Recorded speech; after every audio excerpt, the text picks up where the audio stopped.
शंकराचार्य स्वामी अभिमुक्तेश्वरानंद प्रयागराज से बिना संगम स्नान किए ही काशी आ गए हैं। यहाँ भी यूपी की योगी सरकार के खिलाफ उनका गुस्सा शांत नहीं हुआ है। शुक्रवार को उन्होंने नया मोर्चा खोल दिया। मुख्यमंत्री योगी आदित्यनाथ ने मुझसे मेरे पद और परंपरा का प्रमाण पत्र मांगा। हमने सहज भाव से वह उनको सौंप दिया, क्योंकि सत्य को साक्ष्य से भय नहीं होता है, किंतु अब प्रमाण लेने का नहीं बल्कि उनको प्रमाण देने का है। ये बयान है स्वामी अभिमुक्तेश्वरानंद जी के।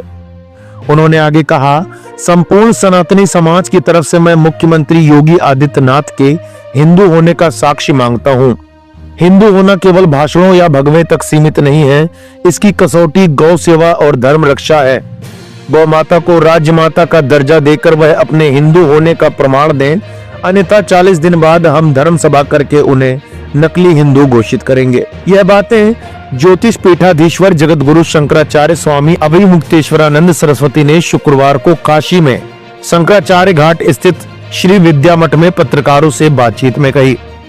उन्होंने कहा कि हम शासन को अपनी नीतियों पर पुनर्विचार करने के लिए 40 दिनों का समय दे रहे हैं। यदि इन 40 दिनों के भीतर गौ माता को राज्य माता का दर्जा नहीं मिला और निर्यात बंदी शासनादेश जारी नहीं हुआ तो गंभीर परिणाम होंगे। उन्होंने कहा कि यदि 40 दिन व्यर्थ गए तो आगामी 10-11 मार्च को लखनऊ की पुण्य धरा पर संपूर्ण संत समाज का समागम होगा। उस दिन हम मुख्यमंत्री को नकली हिंदू घोषित करने को बाध्य होंगे। जो सरकार गौवंश की रक्षा नहीं कर सकती, उसे हिंदू कहलाने का नैतिक अधिकार नहीं है। इसके साथ ही उन्होंने कहा कि स्वतंत्र भारत में गौमाता की रक्षा और गोहत्या बंदी कानून की मांग करना ही सबसे बड़ा अपराध हो चुका है।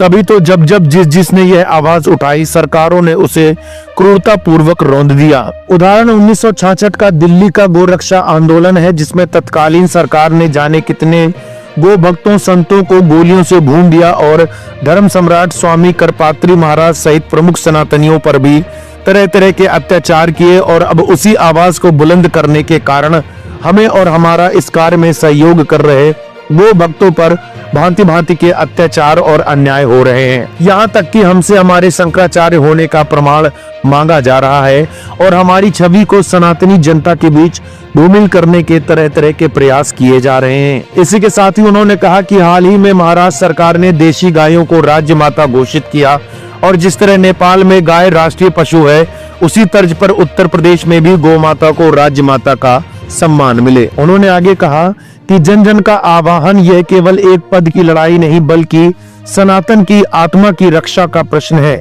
उत्तराखंड ने राष्ट्रमाता का प्रस्ताव दिया, महाराष्ट्र ने राज्य माता बनाया, तो फिर भगवान राम और कृष्ण की धरती उत्तर प्रदेश मांस निर्यात का केंद्र क्यों बना हुआ है?